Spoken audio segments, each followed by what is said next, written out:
And of course, you know, they're saying at the end of middle of December, they were saying that, well, they're not going to raise them until mid-year, rather. I see it happening earlier, back in September. I said, what a bunch of baloney this is. They're shooting at this crap that, oh, inflation's only temporary. And then it went to transitory. So they were either too stupid to know where it was going, or they knew where it was going, and they're which I believe they did, and they're artificially keeping the cheap money flowing in, because when interest rates go up and the cheap money flow stops, the economy is going to go down and the equity markets are going to crash. Look at insider trading. They're selling out now big time. It's like $69 billion. Meantime, stock buybacks are hit at all-time high because they're getting the money for nothing, buying back the stock so it looks like there's less of them available, and keep artificially pushing the prices up. Look at merger and acquisition activity, all-time high, cheap money. When you look at the real interest rate, what was the inflation rate that just came out? What was it, 6.8%? Oh, and what is the Fed rate? Oh, near zero. So what am I, stupid? You got negative interest rates. So this is a whole scam, because these liars, these little freaks, the central banksters, were BSing us for how many years? That when inflation hits around 2%, we will be raising interest rates. 2%. Oh, what happened today? What's the number that came out? Wholesale price measures rose 9.6% in November. The fastest pace on record. This is a crime syndicate. It's Christmas time coming up, right? Right. There was a story about a person by the name of Jesus Christ. One day, he drives the banksters out of the temple, the money changers, the Goldman Sachs gang, the J.P. Morgan Chase bandits. Oh, J.P. Morgan Chase, you mean the one that rigged the precious metals market and only got fined $900 million?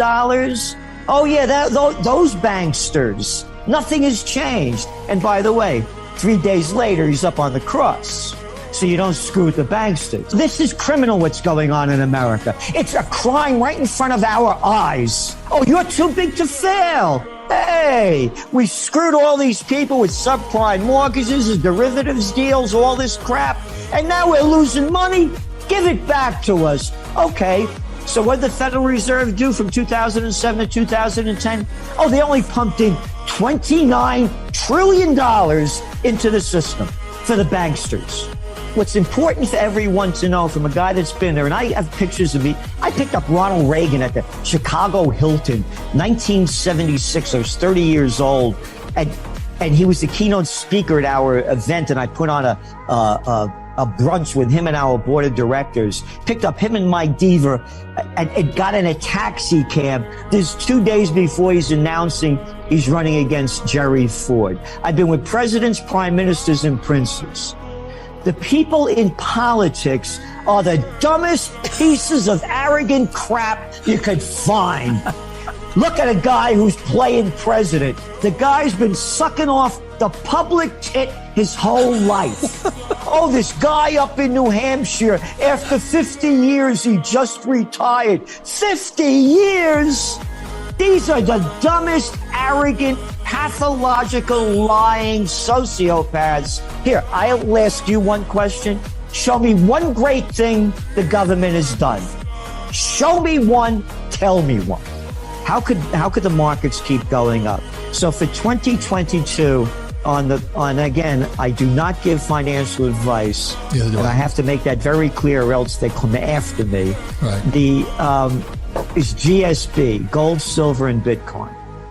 And they're going to go down when interest rates go up, but the economy is going to go down too. So they're going to go down temporarily, and then they're going to escalate very rapidly as people realize how bad it is. And the only thing that's keeping people from seeing, again, we talked about inflation rate, how many people are Median household income had its biggest decline ever in 2020. What's the facade that's making it look like everything is okay are the equity markets. When the equity markets crash, reality will hit Main Street. Amen. And that's why it's GSB for me. And then I also see people say, well, there'll be a real estate crash. And I said, no, I don't see one, because this real estate boom was different than the others. The people had money to buy what they purchased, unlike the last time with the subprime mortgages and all the inflation of what was going on. So, but I do see a decline in commercial real estate. As we go into the end of the year, office occupancy rates in the United States are at 40%. That means 60% aren't coming back. And now we go into one of our new trends coming up, the metaverse. Love it, hate it, it's a virtual reality. So you're going to see more and more people working at home. Commercial real estate was overbuilt before, and now in most cities it's going to go down big as we see it. The metaverse, by the way, are going to have a lot of opportunities. One of the big ones being online education, because the education system we have now stinks. It was invented by the Prussians at the beginning of the industrial age. Now we're going to the metaverse age. And also with healthcare and a lot of other entrepreneur opportunities to stay ahead of this. On the downside, of course, it's stopping the human relationship of people knowing each other, feeling each other, and touching each other, which is a whole different story. So Correct. That part goes down. But again, going back to the occupancy rate, hotels, restaurants. Oh, why am I going to send? You don't have to do business travel. I could save money here. I don't need 8 floors in this skyscraper. All I need are 3. So they're going to be saving money on that. Another big one to look at is simplicity.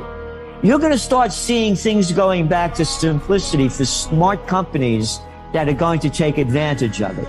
A lot of things became too high tech. Another big trend to look at is the one going on in China. As we talked about the supply chain disruptions and how it drove up inflation, what's going on in China? Dual circulation policy. Yeah, we're going to keep exporting things, and we're going to make sure the yuan stays low so our products seem cheap. But we're also at $1.4 billion.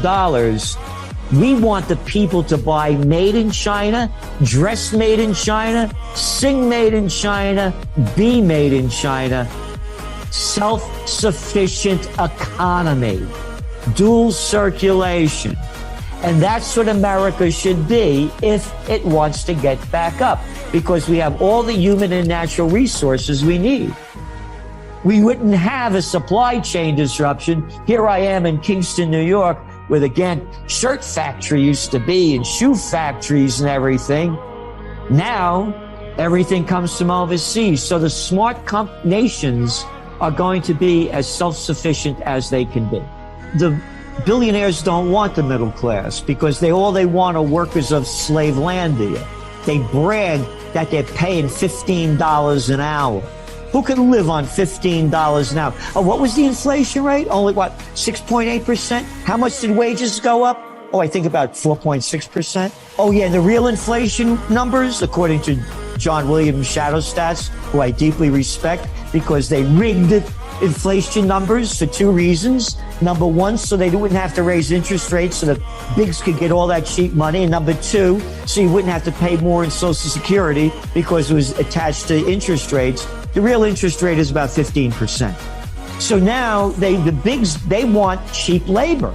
We got Office Depot. We got Lowe's. We got Home Depot. We don't need the local hardware stores. No, we don't need grocery stores. We got Hannaford's. We got Kroger.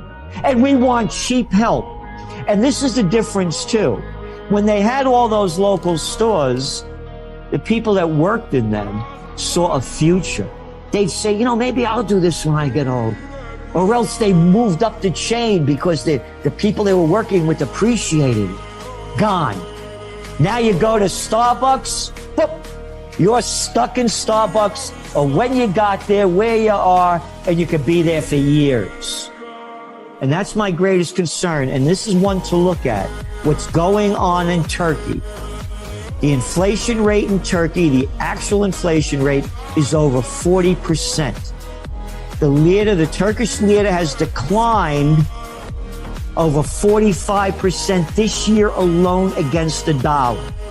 You look what happens with Erdogan, the guy in control that doesn't want to let go of it. Will there be a war against the Kurds? Will he be going into Syria? What's going to happen in the Middle East? These are the kind of things we're telling the people to look at because you're not finding that information anywhere. Oh, then there's a place called Ethiopia. Oh, it's only the second largest country in Africa with a civil war going on. Oh, yeah, right at the Horn of Africa, near Europe over there, migrant crisis. You're talking about what's going on in the United States. Oh, inflation skyrocketing. You're going to see a migrant wave we've never seen before. You're going to see political unrest we haven't seen before. So these are the times to really know what's going on and get serious about it.